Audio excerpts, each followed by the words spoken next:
meeting, for example, come across as so insincere? And the second question is, what do you think needs to change in the control of the expenses system? The second question first is very straightforward.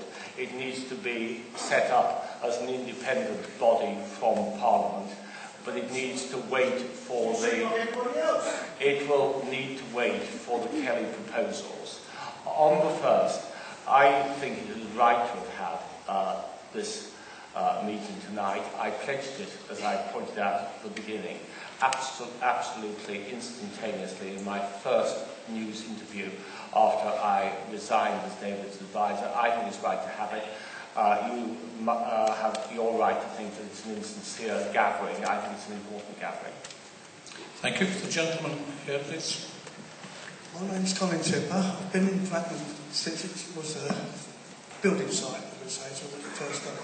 I represent the taxpayer here. What I can't understand, your first comment was that you were looking into this expenses claims. How long ago was you looking into this expenses claims? And also, if you knew how long there was a flaw in it, why did you still carry on with it? Why didn't you get them on your feet in Parliament and fight for the expenses to be altered? And why should we have to ask you to put the money back? Why didn't you offer? Answer all three. There are three important questions. Let me take them in the reverse order. I need to know how much money should be paid back. I have done all of it. Yeah. We have to, wait a minute. It is right and proper that I do what I'm told to do and I pledge to do, and that is simple and straightforward. Secondly, we only set up on the Wednesday the internal examination. I was one of the first to go through it, and the moment that this was brought to my attention, it became absolutely public. It was nothing to do with any exposure by the press at all. Right. The questioner at the back, please, with the microphone. My name is Simon Daughters. I'm a resident of Bracknell. My question's simple. In July 2008, you voted against the reform of MPs' expenses, against the recommendation of David Cameron, yet you say you were so close and such an important advisor to David Cameron. You said at the time that one of the reasons you voted against it is because it would do nothing to reduce the amount of money spent on second homes allowances by MPs, whilst you and your wife claiming to allowances. As you can show, such terrible double standards and, quite frankly, such greed, when the major challenge our society faces today is the credit crunch caused by greed. How can you convince anybody today that you're the right person to represent us going forward in the future?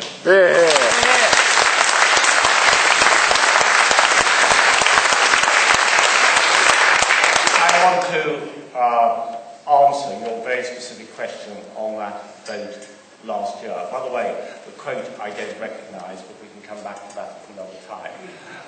I can tell you exactly why it was a free vote and why I voted the way I did.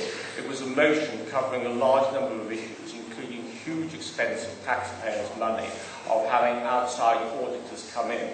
I'll tell you what, I don't want outside auditors. I'll tell you the best way, at no taxpayer's expense whatsoever, is total transparency. If you have total transparency of expenses, you don't need to spend a penny piece on taxpayers' money on auditors, and that's the reason I voted that way. And in every other vote, before or since, I've voted for openness and transparency, and I can prove that by showing you the Hansard record. Thank you. Gentleman here, please. My name is John McBeath, one of your constituents from Wokingham. This evening is almost surreal for me. You're trying to put forward a case to continue as our Member of Parliament when you've demonstrated you've no sense of moral value, you completely and utterly lack judgment, and you have no sense of right from wrong. So, let's just be quite clear. I have no wish to be represented in the next Parliament by a thief.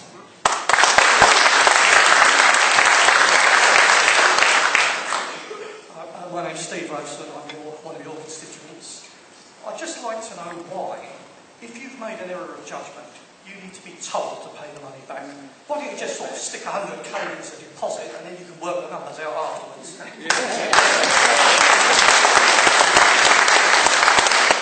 Because the correct way of doing this is to have it properly investigated. Anybody to say what money I need to pay back, and I said I will do so. All of it. Next question over here, please. Thank you. Ray Erica, I'm the Lib Dem VPC for Brighton, and I know Andy quite well, and goes back a long way. It's very depressing and disappointing that it's come to a historic pass like this. But I do find you a bit of a mystery man, because many of us thought that you actually lived in Bracknell until quite recently. Yeah. And it's quite clear now that you don't, and that you mainly operate out of London. Bracknell is only 30 miles from London, and it beggars belief that you and your wife should have actually made the maximum claim last year of any MP under the second home allowance. And that is what's drawn the attention, if not of the Daily Telegraph, certainly the Daily Mail. And I think, you do have a case to answer on that. There's confusion also about exactly which home is accounting for which person. You've explained to some extent what it is, but there's still general confusion. And how can having a second home in Bromsgrove at all be representative of having a constituency in Bracknell and claiming an allowance on that property, when in fact the guidelines say quite clearly that it must be for the essential duty of discharging your duties to Parliament and your constituency? It simply doesn't work, and you don't have to live in Bracknell. Bit like Europe.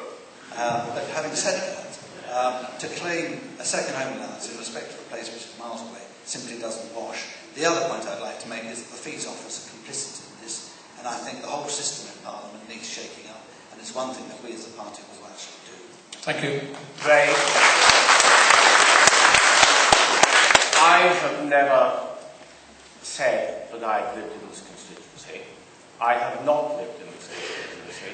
Never once have I ever said to you or anybody else you had. You might have reached that conclusion, possibly because I spend so much time here and devoted so much to this constituency. What counts? Why didn't you live here? It's not here? where you live, it's what you do and being here and working here.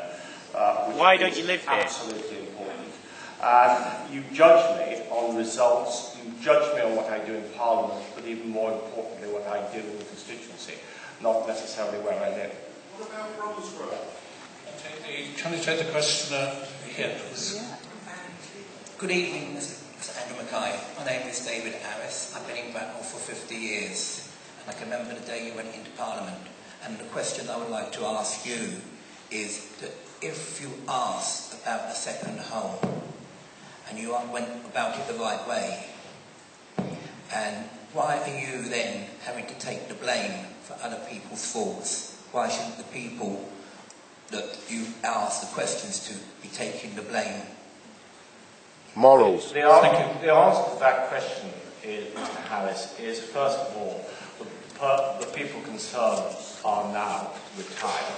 Secondly, whereas I was acting within the rules, but more importantly, on the advice I was given from the person in charge, I nevertheless accept that on David's extremely high criteria of reasonableness, there is an ambiguity or worse there, and that is why I chose to stand down as his advisor, because it would have been a distraction to David in what I passionately believe is his right policy of taking the lead in Parliament, of toughening up on MPs' expenses and allowances, and that's why I did it. I thought it was the right thing to do. It's the most expensive ambiguity I've ever heard of.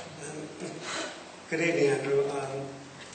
Frank and I have both been security cleared to high levels of defence work, right?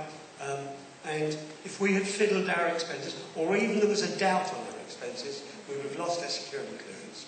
But I was going to ask you why you did what you did, and you've obviously said it was an error of judgment. Now, we elect MPs on their judgment, of course, to a political party, but I believe, having got the Daily Telegraph and the Sunday Telegraph, there was a scam running with the Fees Office. Yep. If we can have Sinn Féin claim second home allowances and they don't